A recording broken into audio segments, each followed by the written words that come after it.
Tidak akan pernah ketemu antara konsep Islam sama kapitalis. Kapitalis suruh nahan, nabung supaya kaya, nabung supaya bahagia. Kalau Islam mengatakan justru infakkan, itu akan menjadi sumber datangnya harta dan juga kebahagiaan.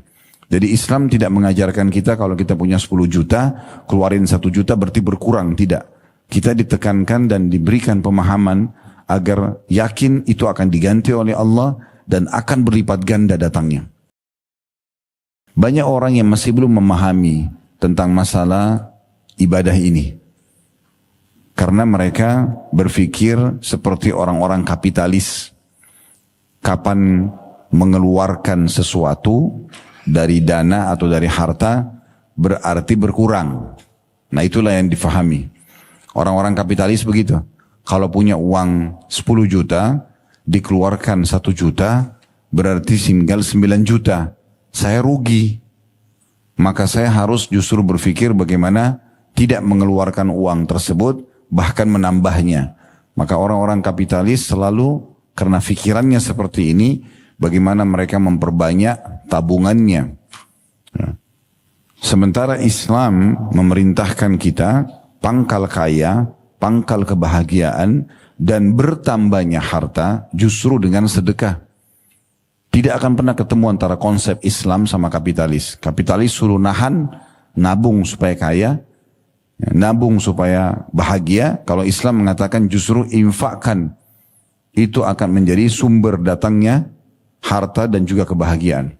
Jadi Islam tidak mengajarkan kita kalau kita punya 10 juta, keluarin 1 juta berarti berkurang. Tidak.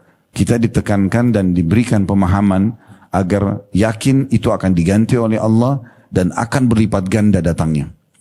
Oleh karena itu ciri khas seorang muslim, mereka selalu dermawan.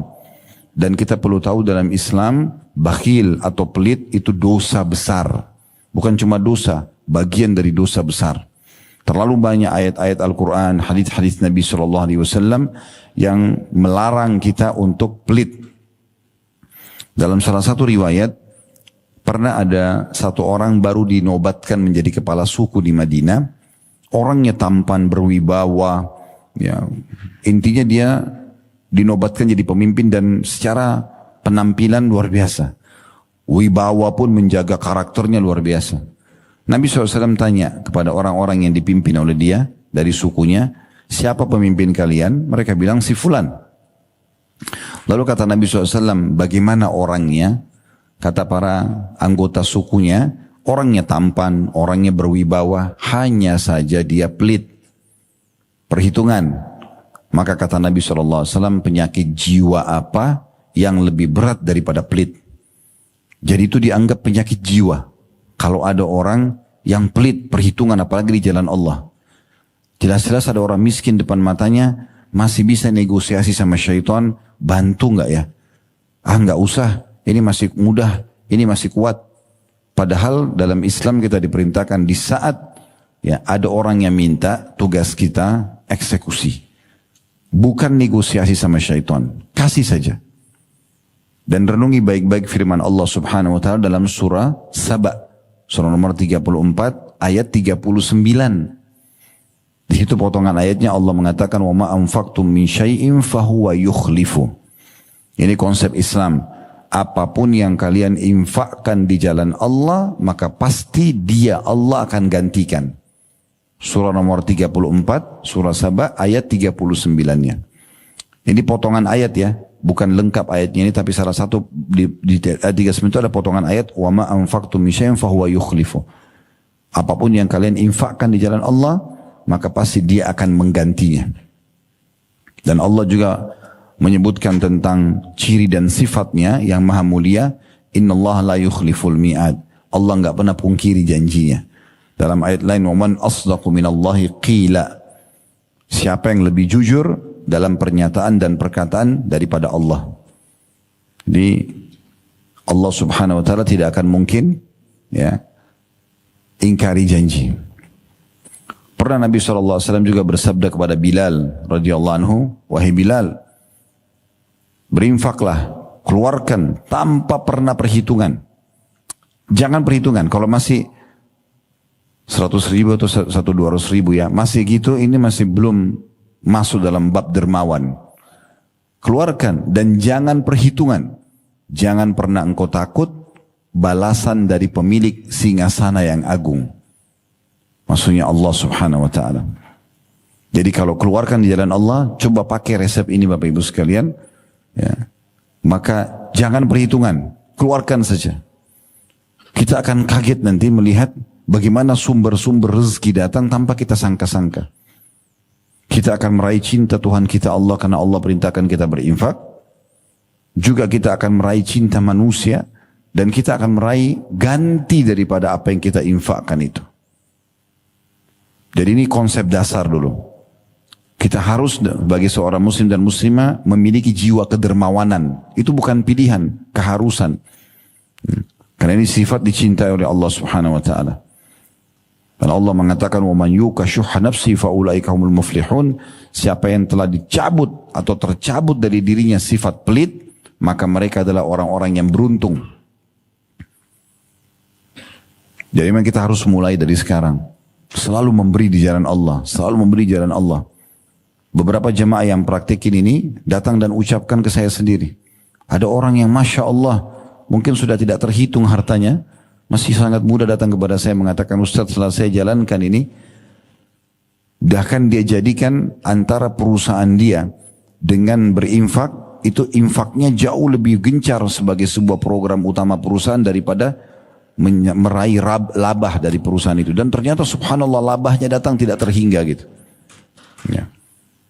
Jadi memang ini luar biasa. Dan Islam mengajarkan kita agar tidak memisahkan antara ekonomi, bisnis kita, pendapatan kita dengan sosial. Justru harus sejalan. Justru harus sejalan. Dalam riwayat Bukhari disebutkan, ada orang kata Nabi SAW, sebelum kalian ya, di musim peceklik,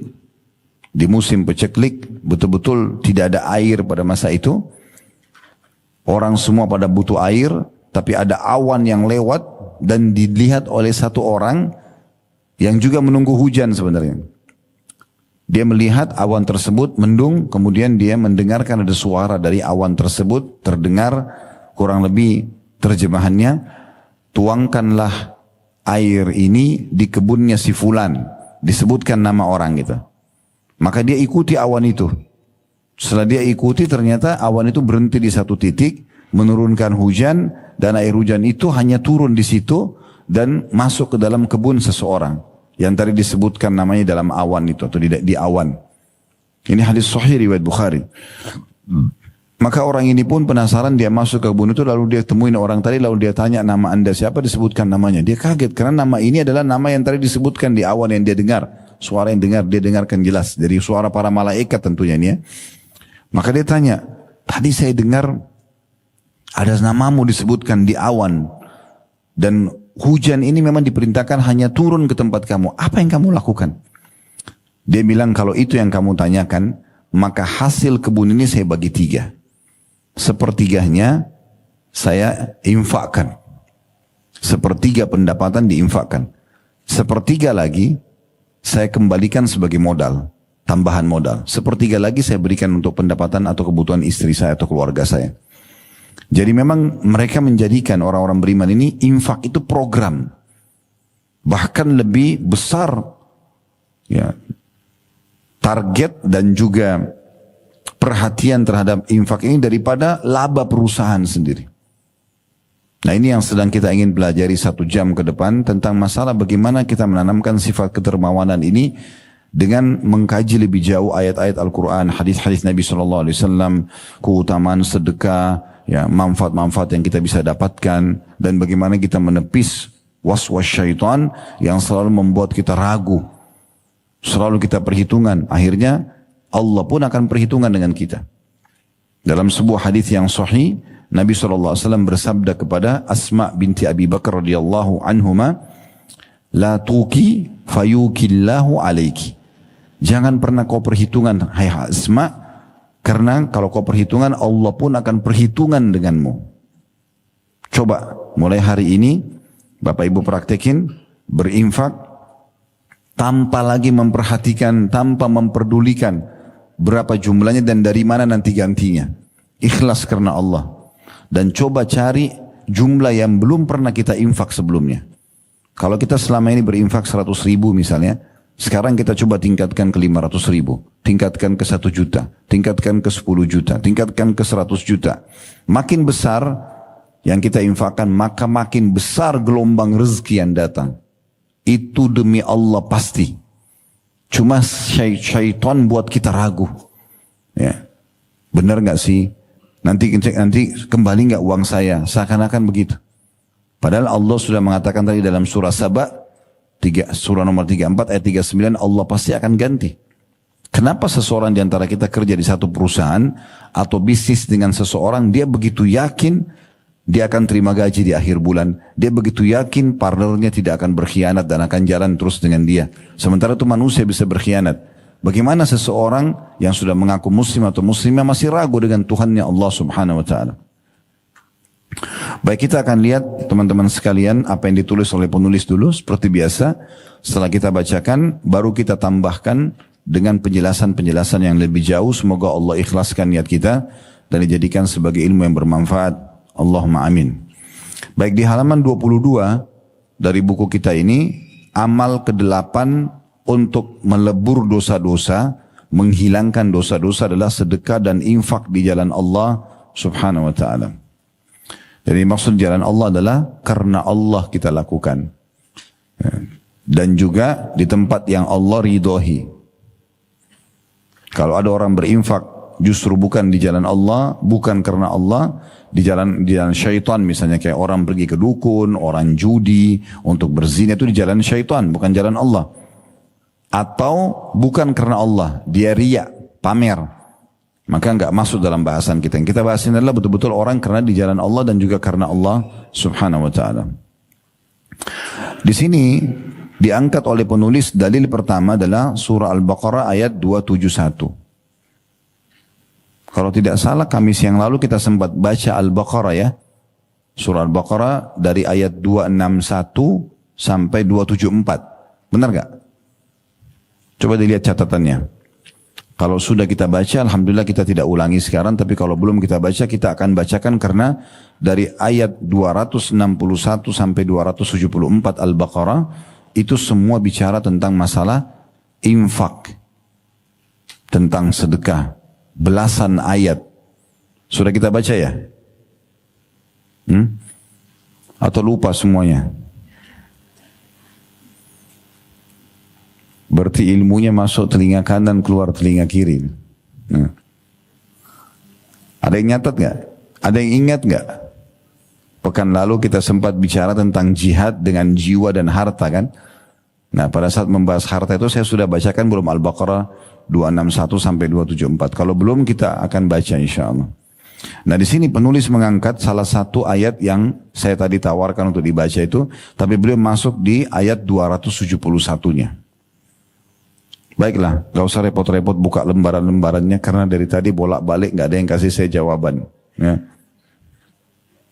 Oke, kita lihat di buku kita Al-Baqarah 271. Nanti kita akan baca dari 261-nya ya. Ini sekarang saya bacakan dulu karena penulis mengangkat ini. In tubdus sadaqati fani'immahi. Wa in tukhfuha wa tu'tuha al-fuqara fahuwa khairul lakum wa yukaffiru ankum min sayyiatikum wallahu bima ta'maluna khabir. Terjemahannya, jika kamu menampakkan sedekahmu, artinya kita memberikan kepada orang di depan orang lain. Misalnya fakir miskin di jalanan gitu kan, kotak amal di masjid kita memang kasih dan orang lain melihatnya. Maka itu adalah baik sekali kata Allah. Yang penting tidak riya, bukan karena pamer. Karena ada beberapa keadaan di mana kita harus kasih orang di depan orang lain. Kita nggak mungkin kayak orang minta di lampu merah, orang minta di pinggir jalan, gitu kan? Ada tiba-tiba kita lagi makan, tiba-tiba ada yang minta makanan, kita harus kasih di depan. Dan jika kamu menyembunyikannya dan kamu berikan kepada orang-orang fakir, dan maka menyembunyikan itu lebih baik bagimu. Artinya, kalau seandainya ada kesempatan bersedekah dan bukan di depan orang lain, maka itu jauh lebih baik. Supaya aman dari riya. Tapi kalau kita harus kasih depan orang, gak ada masalah. Yang penting tinggal kita mengontrol saja. Nabi SAW ini kita singgung di bab jihad pekan yang lalu ya. kalau beliau ingin berjihad, sebelum beliau bentuk pasukan, beliau mengajak para sahabat ridwanullah alaihim itu untuk berinfak dulu. Beliau kumpul semua sahabat di masjid, sampai mau berinfak silakan. Ada sahabat yang bawa emas, ada yang bawa perak, ada yang bawa baju perang, ada yang bawa pedang, ada yang bawa perisai, ada yang bawa kurma, ada yang bawa keju, ada yang bawa gandum, apa saja, infak. Setelah terkumpul semuanya, Nabi SAW mengatur, memanage itu supaya cukup untuk membiayai pasukan. Kalau masih kurang beliau ajak lagi jemaah untuk berinfak. Setelah itu baru dibentuk pasukan besar. Nah di saat itu para sahabat infak di depan orang lain. Pernah juga ada satu suku dari salah satu suku di Badui di padang pasir. Mereka sangat miskin. Saking miskin dalam riwayat ini disebutkan mereka tidak punya pakaian kecuali satu lembar baju di badan yang cuma diikat di leher mereka. Kalau ditiup angin bisa tersingkap auratnya karena susahnya. Dan kelihatan dari wajah mereka itu kesusahan. Ya, kelam, kusuh, lusuh gitu. Miskin sekali mereka. Nabi SAW waktu lihat dari jauh, Nabi langsung berdiri naik di atas mimbar lalu memotivasi para sahabat untuk bersedekah. Rupanya sahabat-sahabat termotivasi setelah mendengarkan penyampaian Nabi SAW. Maka ada satu orang berdiri langsung mengeluarkan semua uang yang ada di kantong dia dan dia kasih, ya Rasulullah ini. Di depan orang semua. Kenapa? Karena Nabi SAW waktu itu motivasi dia mereka di saat itu. Ini tidak kita katakan riya, karena memang pada saat itu sedang diajak untuk berinfak. Maka dia berinfak, lalu orang-orang semua pada ikutin dia. Lalu kata Nabi SAW, memuji orang yang pertama berinfak tadi, padahal di depan orang semua. Gitu kan. Kata Nabi SAW, siapa yang menunjukkan kepada kebaikan, dia akan panen pahala orang yang mengikutinya tanpa dikurangi sedikit pun dari pahala orang yang mengikutinya. Maksudnya tadi sahabat yang pertama langsung ya meraih langsung mengeksekusi dan juga segera menjalankan apa yang Nabi SAW perintahkan untuk berinfak, akhirnya dicontohi oleh orang-orang lain, maka dia panen pahala semua orang yang berinfak setelahnya. Nah ini kan keadaan berarti di depan orang ya. Tapi kalau misalnya ada keluarga kita, ada teman yang tiba-tiba WA, memang dia butuh bantuan, tidak ada orang tahu antara kita saja sama dia, maka jangan diceritakan ke orang lain. Jadi kondisinya seperti itu ya. Makanya supaya bisa menjaga keikhlasan. Lalu Allah bilang, dan Allah akan menghapuskan, maksudnya dengan sedekah terang-terangan tadi, atau sedekah sembunyi-sembunyi, dari kamu sebagian kesalahan-kesalahanmu. Dan Allah mengetahui apa yang kamu kerjakan. Qatada rahimahullah, kata lain nama orang ya. Bapak Ibu sekalian itu yang ada disebut di bawahnya, paragraf bawah ayat tadi, terjemahan ayat ini. Qatada rahimahullah berkata tentang ayat ini, semuanya diterima. Baik sedekah yang dirahasiakan maupun sedekah yang terang-terangan. Jika niatnya benar, tetapi sedekah yang dirahasiakan lebih baik. Sesungguhnya sedekah bisa menghapus dosa dan kesalahan sebagaimana air memadamkan api. Sehingga menjadi sebab ampunan baginya. Ibnu Abbas radhiyallahu anhuma, dia dan ayahnya sahabat, namanya Abdullah, tapi biasa diringkas dengan Ibnu Abbas. Abdullah bin Abbas radhiyallahu anhuma, ayahnya Abbas juga paman Nabi. Ini sahabat, jadi kita bilang radhiyallahu anhuma. Beliau berkata, Allah menjadikan sedekah tatawwu atau dalam kurung tidak wajib secara sembunyi-sembunyi. Itu lebih baik 70 kali lipat dari sedekah tatawwu yang terang-terangan. Artinya kalau kita punya kesempatan untuk sembunyi, kita sembunyikan. Tapi kalau terpaksa di depan umum karena diminta, kita kasih gitu kan. Nah selama kita bisa sembunyikan, sembunyikan. Biar tidak ada yang tahu kecuali antara kita sama Allah saja. Maka pahalanya akan 70 kali lipat dari sedekah tatawwu yang terang-terangan. Tapi sedekah wajib yang terang-terangan adalah lebih baik 25 kali lipat daripada sedekah wajib yang sembunyi-sembunyi. Begitu juga dengan semua ibadah, baik yang wajib maupun yang sunnah. Jadi begini maksudnya. Kalau misalnya, tadi saya kasih contoh, ada contoh di majelis kita begini, kebetulan ada satu orang yang butuh sekali bantuan, anaknya lagi dirawat di rumah sakit, misal contoh, dan kita harus menyampaikannya. Maka saya mengatakan, misalnya Bapak Ibu sekalian, ada saudara kita si fulan atau saudari kita si fulana yang butuh sekali bantuan, silakan dibantu. Saya sedang mengiklankannya. Di saat itu nggak apa-apa Bapak Ibu berinfak terang-terangan. Ya ini saya bantu, ya ini saya bantu. Yang ini berdiri, yang itu berdiri, yang ini kasih, yang ini transfer. Gak ada masalah. Kalau kondisinya seperti ini, maka kata beliau, ya, ini berarti lebih baik daripada sembunyi-sembunyi. Khawatir nanti sembunyi-sembunyi, dia mau nanti kasih di luar sana, tapi ternyata sudah tertutup kesempatannya. Karena sudah full, misalnya. Udah gak bisa lagi, dibutuhin 100 juta sudah selesai. Kita mau bantu lagi gak bisa. Karena telat. Nah, itu kondisinya. Tapi kalau kondisinya misalnya, ada yang menghubungi kita tadi saya bilang diam-diam, teman kita, saudara kita, tolong bantu saya, tolong begini, anak saya sakit, saya butuh, saya belum makan 2 hari, apalah bahasa dia yang biasa orang memohon bantuan, dan itu hanya antara kita sama dia, maka ini lebih afdal, ya kita tidak memberitahukan siapapun, sedekah aja, kasih aja ke dia. Dan poin penting, jangan pernah tolak permintaan orang. Pegel Ustaz hatinya, orang ini minta terus, gak apa-apa. Urusan kita sama Tuhan, sang pemberi rezeki. Yang suruh kita berinfak itu, Allah yang maha kaya dan raja alam semesta ini. Gak usah pikir orang yang minta itu, gak penting. Kecuali satu keadaan, orang ini memang menggunakan untuk maksiat kepada Allah, jangan dibantu. Kita sudah tahu uang kita kasih nanti akan dipakai zina, akan dipakai mabuk, dipakai judi, jangan dikasih. Tapi kalau selama dia minta makan, kenapa? Biar. Tapi kemarin saya sudah bantu, biar dia masih lapar hari ini. Mungkin, ya mungkin setelah kita berinfak kita meninggal setelahnya. Itu amal terakhir. Dari mana kita tahu? Allah mudahkan mereka datang untuk bisa kita raih pahala dari mereka. Nanti akan saya bacakan cukup banyak ya statement para ulama salaf bagaimana mereka bermuamalah dengan diri sendiri dalam bersedekah sehingga terjadi sebuah perubahan reformasi diri yang sangat luar biasa di mana yang tadinya dikuasai oleh syaitan untuk selalu ragu, bimbang, maka berubah menjadi sebuah ya semangat yang sangat besar justru untuk berinfak. Nanti akan kita bacakan statement-statementnya insyaAllah. Tapi bukan dari buku kita, dari buku yang lain akan saya tunjukkan sebentar. Ya. Baik, selanjutnya Imam At-Tabari rahimahullah menyebutkan dalam tafsirnya tentang tadi ya, surah Al-Baqarah 271. Sesungguhnya para imam qiraat, maksudnya yang ahli membaca Al-Quran, berbeda pendapat tentang bacaan firman Allah subhanahu wa ta'ala, wa yukaffiru ankum min sayyiatikum. Ya, dan dia akan membersihkan atau menghapuskan sebagian dosa-dosa kalian.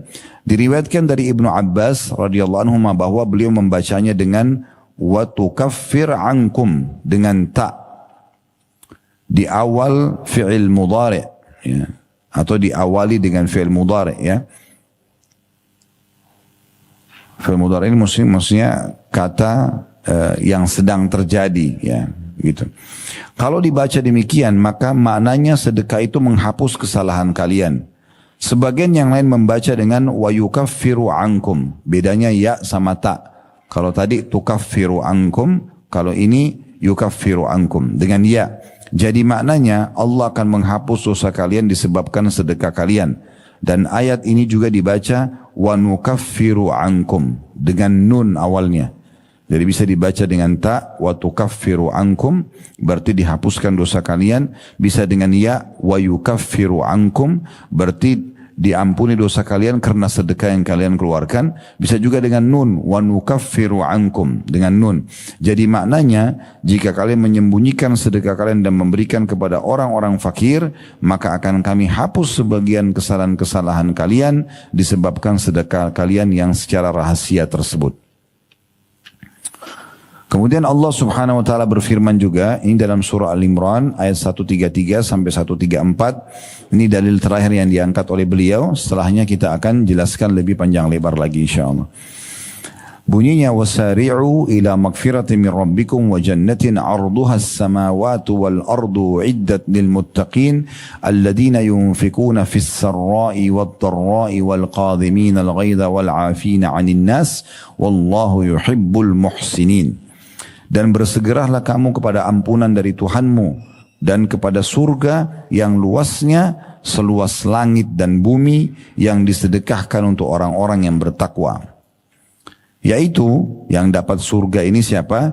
Orang-orang yang menafkahkan hartanya, berinfak, baik di waktu lapang maupun sempit.